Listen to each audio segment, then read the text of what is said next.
शोधणाऱ्या आपण सर्व साधकांना आमचा नमस्कार. एक गोष्ट आपण जाणली पाहिजे की सत्य आहे तिथे आहे, ते आपण बनवू शकत नाही, ते आपण बदलू शकत नाही. जे आहे ते होतं आणि राहील. एक आणखी दोष आहे तो असा की मानव चेतनेमध्ये तुम्ही सत्य जाणू शकत नाही, त्यासाठी एक सूक्ष्म चेतना हवी. आता आज आपल्या समोर प्राध्यापकांनी सांगितलं की परदेशामध्ये असंतुलन वाढलेलं आहे. त्याची कल्पना आपल्याला इथे येऊ शकत नाही. आम्ही या देशात फिरलेलो आहोत, ह्या देशांना आम्ही जाणलेलं आहे. वास्तव्य बरेच वर्ष तिथे झाल्यामुळे ह्याची दुर्दशा म्हणजे शब्दात सुद्धा सांगता येणार नाही. भौतिकतेत ते वाढले असणार, विज्ञानात वाढले आहेत, कबूल. पण विज्ञान हे एकांगी आहे हे आपल्या लक्षात असलं पाहिजे. विज्ञान हे एकांगी आहे, त्याने मनुष्य एकांगी होतो. हे तुम्ही जर बाहेर जाऊन पाहिलं तर लक्षात येईल. वाटेल तशी नैतिकता वापरल्यामुळे अनेक तऱ्हेचे रोग त्यांना झालेले आहेत. असे रोग झाले आहेत की त्या रोगाचं निदान सुद्धा त्यांना लागू शकत नाही, ते ठीक होऊ शकत नाही. 65% लोक अमेरिकेमध्ये अशा रोगाने ग्रस्त आहेत आणि बाकीचे सगळे होतील अशी सुद्धा त्यांना आता भीती वाटत आहे. रोगाचं सोडा, पण हिंसाचार इतका भयंकर आहे की न्यूयॉर्कला आपण गेलात तर गळ्यात मंगळसूत्र घालून सुद्धा तुम्ही जाऊ शकत नाही, कोणी तुमचं ओढून येईल. इतका हिंसाचार ह्या देशामध्ये. मी म्हटली डेमोक्रेसी आहे की डेमोक्रेसी आहे. आपण अजून इथे बसलेलो तर आपल्याला काही कल्पना नाही. आपण जर त्याच्यासारखे केस केले किंवा त्याच्यासारखा वेश केला, त्यांनी आपल्याला त्यांची कल्पना येणार नाही की आतून ते किती पोखरले गेले. त्याला कारण हेच आहे की विज्ञान हे एकांगी, त्याच्यात प्रेम नाही, त्याच्यात कविता नाही, त्याच्यात कला नाही, त्याच्यात आदर नाही. सर्वांगीण उन्नतीसाठी पहिल्यांदा अध्यात्माचा पाया पाहिजे. अध्यात्माची जोपर्यंत सांगड तुम्ही विज्ञानाबरोबर करणार नाही तोपर्यंत सगळ्यांची अशी स्थिती होणार आहे आणि ती आज होत आहे. आपल्या देशात सुद्धा आमच्या वेळेला आम्ही जेव्हा कॉलेजमध्ये वगैरे शिकत होतो तेव्हा शिकलेलं सायन्स अजून आम्हाला माहिती आहे, तेव्हा शिकलेलं मेडिकल सायन्स अजून आम्हाला माहिती आहे. पण आजकालच्या शिकलेल्या मुलांना ते माहीत नसतं. त्याला कारण असं की विज्ञानाबरोबर जी तिथली संस्कृती आपल्यामध्ये आलेली आहे त्यामुळे चित्त सारं बाहेर गेल्यामुळे ते चित्तात ठासलं जातं. आता ही जिथे आपल्याला मंडळी दिसतात ह्यातली पुष्कळ आज आलेली नाही. जवळजवळ अजून 400 मंडळी तिथेच आहे आणि ती मंडळी येणार होती पण काल फार त्रास झाला सगळा त्यांच्या व्यवस्थेचा, त्यामुळे आज तिथेच थांबलेली आहे. आणि ही सर्व मंडळी अत्यंत सुशिक्षित, त्याच्यामध्ये काही डिप्लोमॅट्स आहेत, त्याच्यामध्ये काही आर्किटेक्ट्स आहेत, इंजिनियर्स आहेत, सगळे आहेत. ह्यांनी आपल्या जीवनामध्ये हा क्षोभ पाहिला. ह्यांना वाटलं असं का, आम्हाला आनंद का होत नाही कोणत्या गोष्टीला बघून, आम्हाला झालं का आम्ही इतके शुष्क का. कारण सायन्स हे शुष्क आहे. अगदी जसं चिपाड काढावं तसं सायन्सची स्थिती आहे. तेव्हा जे संसारात आहे ते बघूनच आपण सायन्स ओळखतो. पण सहयोगात आल्यानंतर हे व्यसनामुक्त झाले, व्याधी यांच्या गेल्या. त्यात माझं काही देणं घेणं लागत नाही. ही शक्ती सगळी तुमच्यामध्ये आहे. फक्त ती शक्ती जागृत झाली म्हणजे हे कार्य. आता पुष्कळशी मुलं अभ्यासात राहुरीला फार ढ होती आणि त्यांना जागृती झाल्यावर आता फर्स्ट येतात, स्कॉलरशिप्स मिळतात. अशा ह्यांच्या बरोबर पुष्कळ झाल्या, मोठमोठ्याला नोकऱ्या मिळाल्या आणि त्यांनी मनुष्याची सर्जन शक्ती, ज्याला क्रिएटिव्हिटी म्हणतात, इतकं वाटतं की आमच्या इथेच आता मी बघते की सहयोगातले लोक आले जे त्यांनी नवीन नवीन धंदे सुरू केले, ते नवीन नवीन तऱ्हेने वागतात आणि एकंदरीत निर्भयता येऊ मनुष्य आदर्शावर टिकतो. कारण नैतिक मूल्ये ही बांधलीच पाहिजे. नैतिक मूल्ये एकदा सुटली म्हणजे कोणतंही कार्य तुम्ही कराल ते तुमच्याकडे परत येऊन तुम्हाला त्याचा त्रास होईल. त्याला बूमरँगिंग म्हणतात. जसं की एखाद्या माणसाजवळ पैसे झाले तर ते दारूत तरी जाणार, व्यसनात जाणार, बायकात जाणार, नाहीतर कसल्या तरी धंद्यात जाणार, नाहीतर कुठल्या तरी आजकाल पुष्कळ तऱ्हेचे जुगार निघाले त्याच्यात जाणार. त्या पैशाचा आनंद तो उचलूच शकत नाही. ते असे वाहवत जाणार, लक्ष्मीला वाट फुटणार. त्यासाठी गरज आहे आपल्याला अध्यात्माची. जर आपल्यामध्ये अध्यात्म असला तर आपल्यात संतुलन येतं, शहाणपण येतं आणि जे काही मिळवलं ते त्याचा आपण उपभोग घेऊ शकतो. आता हे लोक आपण बघता आपल्याला कळलं असेल की ह्यांनी मराठी भाषा कशी शिकली आमच्या वेळेला पुष्कळ आमचे इंग्लिश प्रोफेसर वगैरे असायचे आणि त्यांना जर सांगायचं की तुम्हाला एक शब्द कसा शिकवायचा तर म्हणे की दरवाजा बंद कर. कसं म्हणायचं तर म्हणा त्याला इंग्लिशमध्ये सांगायचं की असं म्हणा तुम्ही देअर वॉज अ बँकर.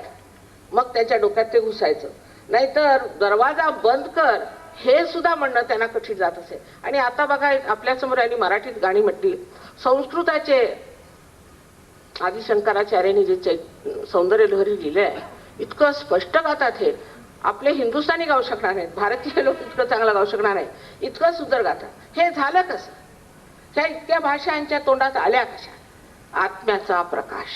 आत्म्याचा प्रकाश जेव्हा तो चित्तात येतो तेव्हा अनेक गोष्टी घडतात. पण मुख्य गोष्ट ही घडते की आपला मेंदू जो आपण थोडासा वापरतो तो अत्यंत प्रकाशवान झाल्यामुळे त्यातनं अनेक अनेक विचार, अनेक अनेक नवीन गोष्टी, आणखी इतकंच नव्हे पण एक तऱ्हेची सर्जन कला, कोणत्याही शिकण्याची कला ही फार वाढते. आता आपल्याला माहिती असेल ज्ञानेश्वरांनी 23व्या वर्षामध्ये केवढे सुंदर लेख, इतके सुंदर गोष्टी सांगितल्या. आणि त्या सर्व 23 वर्षामध्ये तुमच्यामध्ये सुद्धा पुष्कळ मुलं त्या वयाची असतील. 23 वर्षात एवढ्या मोठमोठ्या गोष्टी सांगणारे ज्ञानदेव, त्यांना सुद्धा आज आपले उपटसुभासारखे लोक म्हणतात की ज्ञानेश्वर कोण होते? अहो तुमच्यासारख्या 2 ओळी लिहून दाखवा तुम्ही. तुकारामासारख्या 2 ओळी लिहून टाका. आणि किती सामाजिक लोक. तुकाराम केवढे मोठे सामाजिक होते. त्यांनी सर्व अंधश्रद्धेवर सगळ्यांवर लिहिले. रामदास स्वामी त्यांना काही शिव्या येत नव्हत्या तर काहीतरी आपल्या मनाने शिव्या लावून सगळ्या खोट्या लोकांना त्यांनी मार केलेला. त्यांनी केवढी मेहनत घेतली निस्वार्थपणाने. पण जगामध्ये स्वार्थ हा इतका विणलेला आहे की एखादा निस्वार्थी लोक समजूच शकत नाही. परत सांगायचं म्हणजे की आपल्यामध्ये ही शक्ती आहे. या कुंडलिनी शक्तीचं वर्णन 6व्या अध्यायामध्ये केलेलं आहे ज्ञानदेवाने. त्याला कारण असं की नाथपंथामध्ये एक गुरु आणि एक शिष्याची परंपरा होती.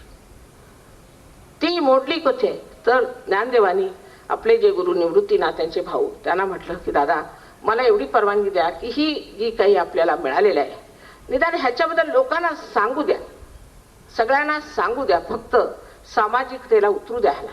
कारण हे एका माणसापासून एकाला जात आहे.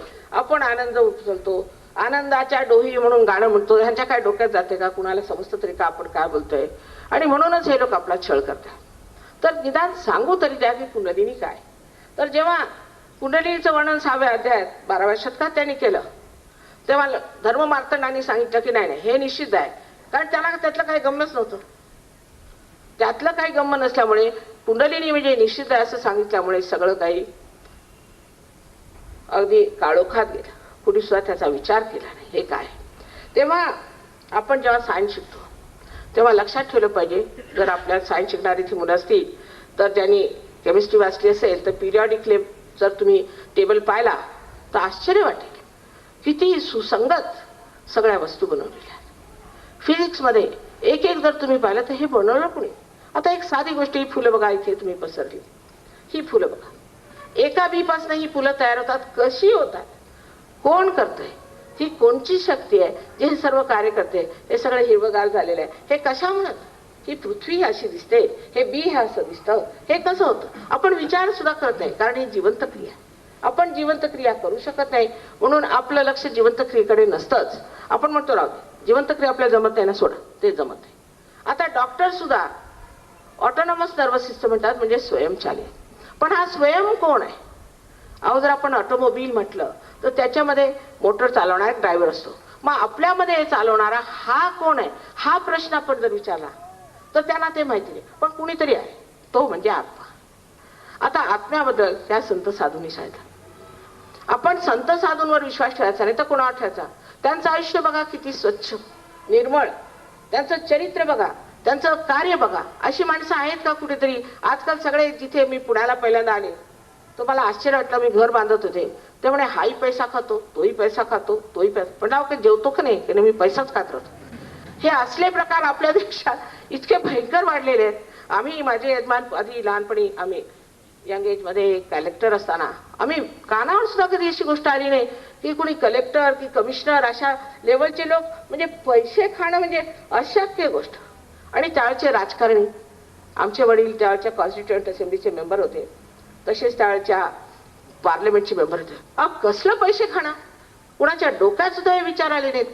कधी ऐकलं सुद्धा नाही. नुसतं देशासाठी झटायचं, लोकांचं भलं कसं करायचं ती करणारी मंडळी कुठे. आणि आजकालचे लोक पाहिले म्हणजे मला आश्चर्य वाटतं, ही निघाली कुठं जात नवीन.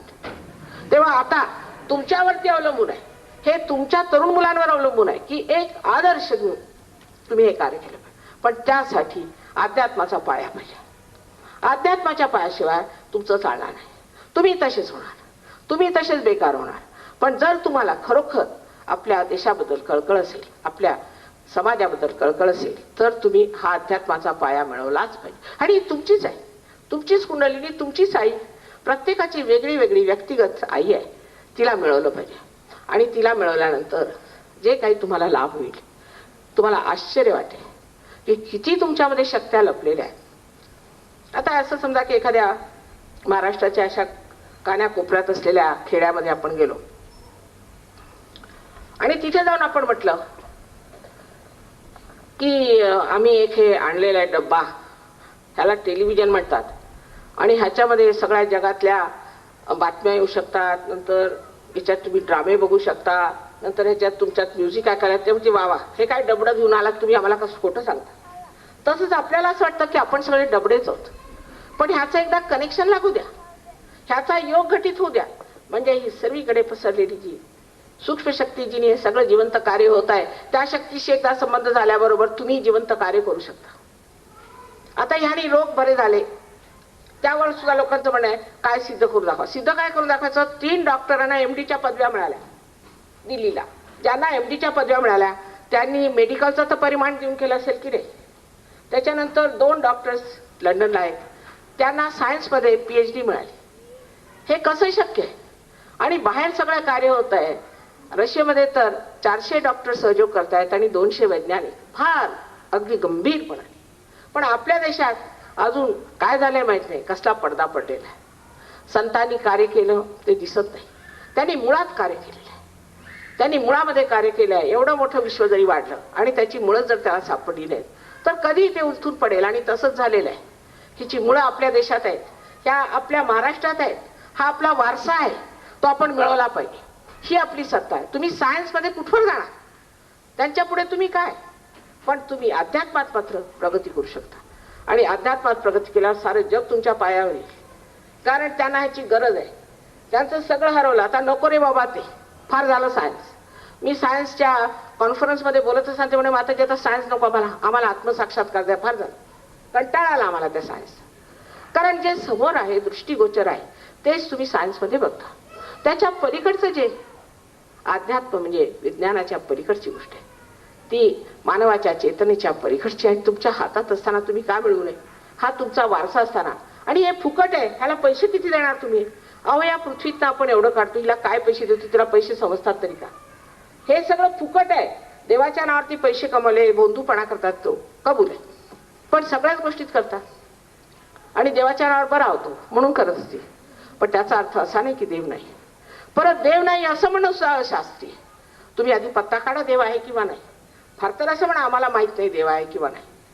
आईन्स्टीन सारख्या माणसाने सांगितलंय की मी जेव्हा थिअरी ऑफ रिलेटिव्हिटी शोधत होतो, शोधता शोधता मी थकून गेलो, मला काही कळलं नाही. मग मी जाऊन आपल्या बगीच्यात पडलो आणि साबणाचे असे फुगे काढत होतो.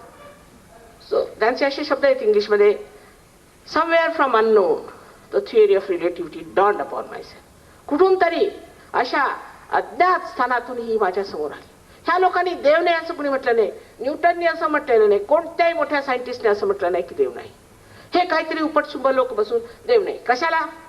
देव असला म्हणजे दारू पिता येत नाही, पैसे खाता येत नाहीत, आणखी घाणेरडे धंदे करता येत नाही, म्हणून आधी देवाला उठवून फेकून टाकायचं. देवच नाही, मग आम्हाला जे करायचं आम्ही करू शकतो. राजकारण आजकालचं जसं चाललेलं आहे ते दिसतच आहे तुम्हाला.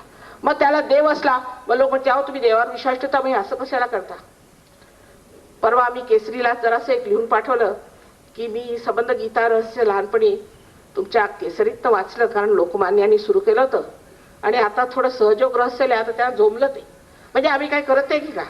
जे करतात ते माहिती आहे आजकाल. कुठे ते लोकमान्य टिळक आणि कुठले आजचे केसरी. ही जे पतना स्थिती झाली, आता ह्याच्यातनं वर उचायचं कार्य तुम्ही तरुण मुलांनी केलं पाहिजे. आणि लक्षात घेतलं की हे कार्य वाया नाही गेलं पाहिजे. हे संतांचं कार्य आहे आणि तुम्ही संत होऊ शकता. त्यात काही सोडायला नको, काही दाखवायला नको, उपवास नको, तपास नको.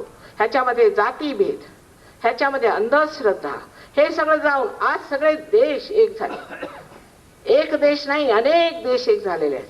तुम्हाला आश्चर्य वाटेल, जेव्हा सुरुवातीला मी रशियाला गेले तर 25 जर्मन लोक तिथे त्यांना आत्मसाक्षात्कार जायला पोचले होते. माझं जीव भरून आहे.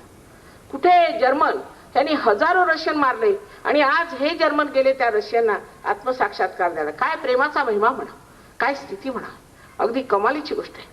हे आपलं असून आपण मिळवायचं नाही तर काय मिळवायचं? ही आपली संपदा आहे, ही साऱ्या जगाला देण्याची आपल्या तयारी असायला पाहिजे. नाहीतर ह्याची जबाबदारी आपल्या तरुण पिढीवर येणार आहे. बाकीच्याचं सोडून टाका, पण तरुण पिढीने घ्यायला पाहिजे. तरुण पिढीच्या हातात ही गोष्ट करण्याचं आहे. तेव्हा तरुण पिढीने सहयोग शिकला पाहिजे आणि त्यांनी सामाजिक स्थिती, तसंच आपली राजकीय स्थिती आणि आपलं इकॉनॉमिक सुद्धा ठीक होऊन जाईल. कारण ह्यानी मनुष्याला इतकं संतुलन येतं, सगळेच प्रश्न एक साथ ठीक होतात.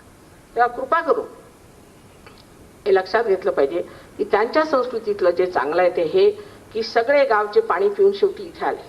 तर आता तुम्ही लांबलचक फिरू नका, इथे सगळं आहे तर काय घ्यायचं नाही, अशा दृष्टी विचार करा आणि हे मिळवलं पाहिजे. ह्याच्यामध्ये कोणत्या तऱ्हेचा पैसा किंवा काही चालू शकत नाही. फक्त हे आपल्याला सगळ्यांना मिळवायचं आहे, ते आपण सगळ्यांनी मिळवून घ्यावं अशी मला आशा आहे. ह्याच्याबद्दल सांगायला पुष्कळ आहे, कारण माझे लेक्चर्सच इंग्लिशमध्येच कमीत कमी 5-6 हजार झाले असतील, मराठीत कितीतरी आणि हिंदीत सुद्धा कितीतरी. तेव्हा ते काय भाषणात सांगता येत नाही. फक्त एवढं सांगायचं आहे की तुम्ही काय, तुमचा गौरव काय, तुमची शक्ती काय ते एकदा जाणून घ्या. हे सगळं तुमच्यात आहे ते मिळवून घ्या आणि मिळवल्यानंतर मग बघा की तुमच्यात काय फरक येतो आणि तुम्ही कसे होता. आधी आज गुरुजी म्हणतात तर मी आपली कुंडली जागृत करण्याचा प्रयत्न करते, पण ती जागृत झाल्या सुद्धा जसं एखादं कोंब फुटलं तरी ते वाढवलं पाहिजे, जसं वृक्ष झाले पाहिजे, तर तिकडे तुम्ही लक्ष द्यायला पाहिजे. मला फार आनंद झाला की आज आपल्या कॉलेजमध्ये आपण बोलवलं आहे आणि त्याच्याबद्दल मी आपले सगळ्यांचे फार आभारी आहे. कारण ह्या लोकांमध्ये आम्ही कधीच लक्ष घातले नाही. तरुणांच्याकडे आमच्या देशात मुळीच लक्ष घातलं गेलं नाही. एक गृहस्थ आले, मला म्हणायला आले की आम्ही अमुक ह्या पार्टीचे युवक संघ आहे. असं का म्हटलं? तुमचं धोरण काय? धोरण बसले विचार करत. आम्हाला धोरण काही नाही, जे मोठे सांगतील तसं आम्ही करतो. म्हणजे ते जे शहाणपण करतील ते तुम्ही करणार का? तुम्हाला आपला विचार नाही आहे, तुम्हाला आपली व्यक्तित्व नाही. ते म्हणतील तसं वागायचं, कुणी म्हणेल तसं चालायचं. तुम्ही काय?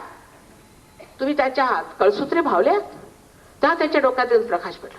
म्हटलं तुम्ही स्वतःची संघटना करा, स्वतःची संघटना करा आणि ती अध्यात्मावर करा. बघा किती शक्तिशाली होता तुम्ही. सगळी शक्ती तुमचीच आहे, तुम्हाला मिळवायची आहे आणि ती तुम्ही घ्यावी अशी माझी विनंती आहे. निघावं लागतं आणि हाताचं इतकं थंड वाटतं की आश्चर्य वाटतं. म्हणजे पडताळा करण्यासाठी चांगलं. जे लोक चिकित्सक आहेत त्यांच्यासाठी विशेष करून चांगलं की उन्हात एकदम आपल्या डोक्यातनं थंड आल्यावर त्यांना वाटतं हे कसं काय झालं. त्याची प्रचिती असायला पाहिजे आणि आपणच आपलं सर्टिफिकेट दिलं पाहिजे. दुसरी स्पष्ट गोष्ट अशी आहे की हे महान कार्य असलं तरी सुद्धा त्यात जबरदस्ती नाही करता येत. जोर जबरदस्ती चालू शकत नाही, कोणचीच दडपशाही चालू शकत नाही. तुम्हाला जे स्वातंत्र्य परमेश्वराने दिलेलं आहे त्या स्वातंत्र्याचा पूर्ण मान ठेवूनच हे कार्य झालं पाहिजे. कारण तुम्ही मग संपूर्ण स्वातंत्र्यात येतात. कोणत्याच प्रकारची तुमच्यावर जबरदस्ती मी करू शकत नाही. ज्यांना सहयोगात जागृती पाहिजे त्यांनाच आम्ही देऊ शकतो, दुसऱ्यांना आम्ही देऊ शकत नाही. तर असे लोक ज्यांना नको असेल त्यांनी कृपा करून जावं. ह्याला एक 10 मिनिटं लागतील, फक्त 10 मिनिटं. आणि ज्यांना हवं असेल त्यांनी येऊन बसावं थोडा वेळ आणि घ्या. या पुढेच या, 2 मिनिटं बसा पुढे. अहो पूर्वी लोक हिमालयावर जायचे, एवढी उपाशी तापाशी केवढे तप जप करावे लागायचे. आता मी तुमच्या दारात आले, घेऊन टाका. काय लागतंय त्याला? आरामातच देते, पण जरा असा सूर्य तापलेला आहे एवढंच. या या बसा या.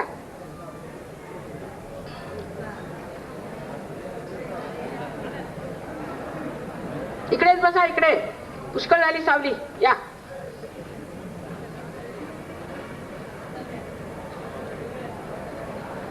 या, 1-2 मिनिटाची गोष्ट आहे. या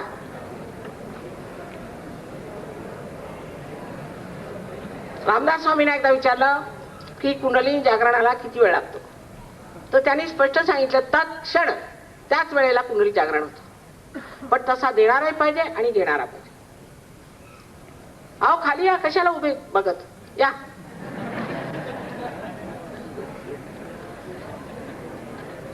हसत खेळत होणार. हसत खेळत ही गोष्ट होते.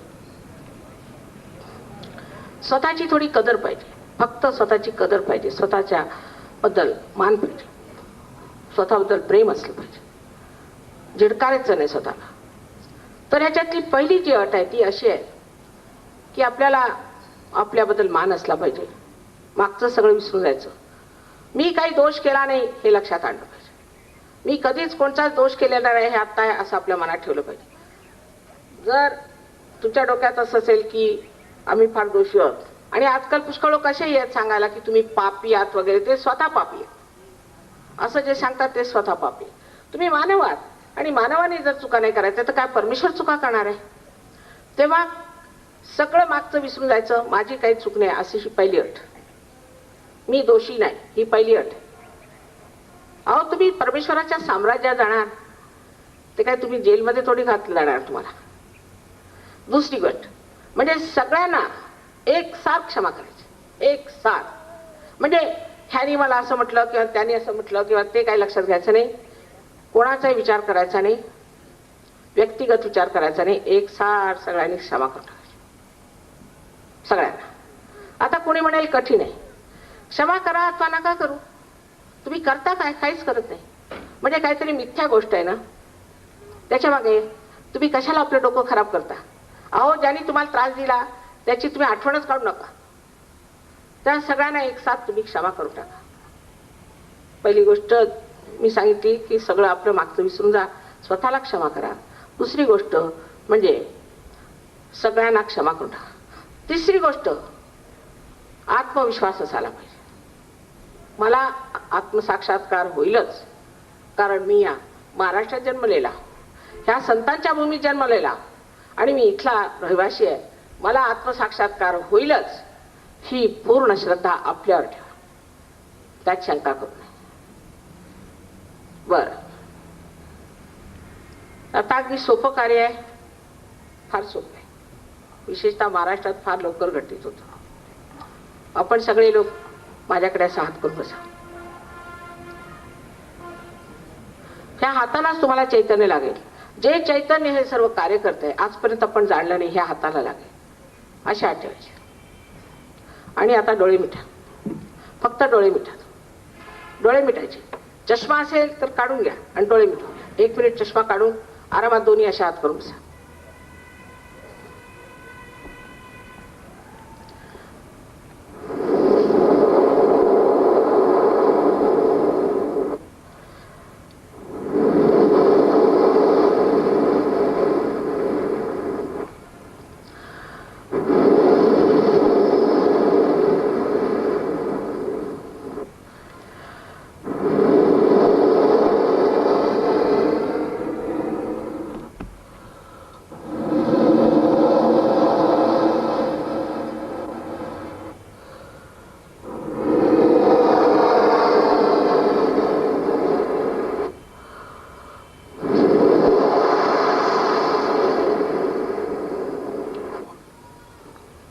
आता हळूहळू डोळे उघडायचे.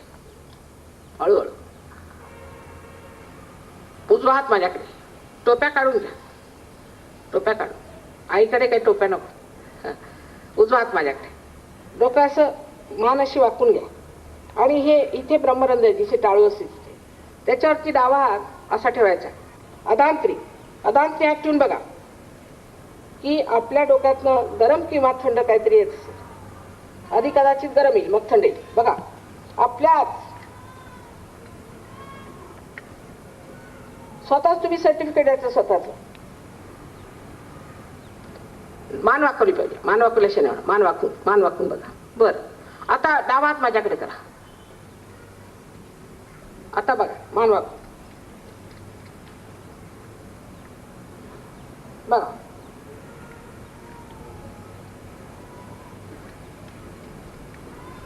आता परत उजवा हात. मान परत मागवायची.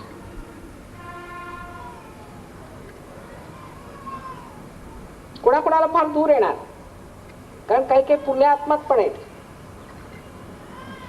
हा, आता दोन्ही हात आकाशाकडून मान अशी करायची आणि एक प्रश्न 3दा विचारायचा.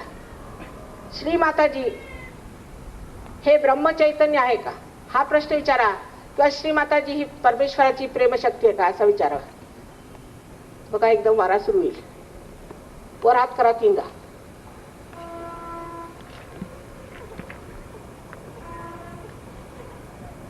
आता घ्या हात खाली, अशा ठेवा. आता माझ्याकडे बघताना निर्विचार व्हा. ही निर्विचार समाधी ही स्थिती आहे. गार वाटतंय ना. ज्या लोकांच्या टाळूतून किंवा हातात थंड किंवा गरम अशा लहरी वाटत असतील त्यांनी दोन्ही हात वर करायचे.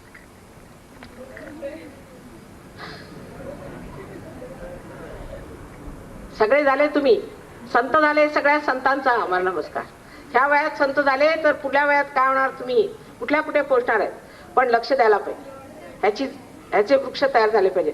सगळ्याच्या सगळे अनंत आशीर्वाद आहे तुम्हाला, आमचा अनंत आशीर्वाद आहे. Just look at this. जिथे माझे हात मोडतात हो फॉरेन कंट्रीज मध्ये लोकांना पार करायचं म्हणजे, आणि तुम्ही लोक किती सहज पार झाले. ही सगळी संतांची कृपा आणि त्यांचा आशीर्वाद आहे, हे जाणलं पाहिजे. ते कोण काय आपल्याला काही माहिती नाही, आता सगळं जाणून घ्या. बघा बाहेर एक सुद्धा पान हलत नाही, इथे कसं हलून राहिलंय. बाहेर एक पान हलत नाही, स्तब्ध आहे. हे बघा आता हळूहळू सुरू होईल. तुम्ही लोक जसे जसे चालाल तसे तसा वारा सुरू होईल. आत्ता वारा सुरू झाला आणि तो सुद्धा कुठला येतोय. आता शांत राहा, ह्याच्यावरती काही वादविवाद करता येत नाही. ज्यांना हे झालं नाही ते वाद करणार, त्यांना म्हणून आम्हाला वाद करायचा नाही, कारण ही विचारांच्या पलीकडची गोष्ट आहे. एकदा तुम्ही सहयोगात जमले म्हणजे मग मला लिहाल पत्र आणि कळवा काय झालं ते. अनंत आशीर्वाद आहे.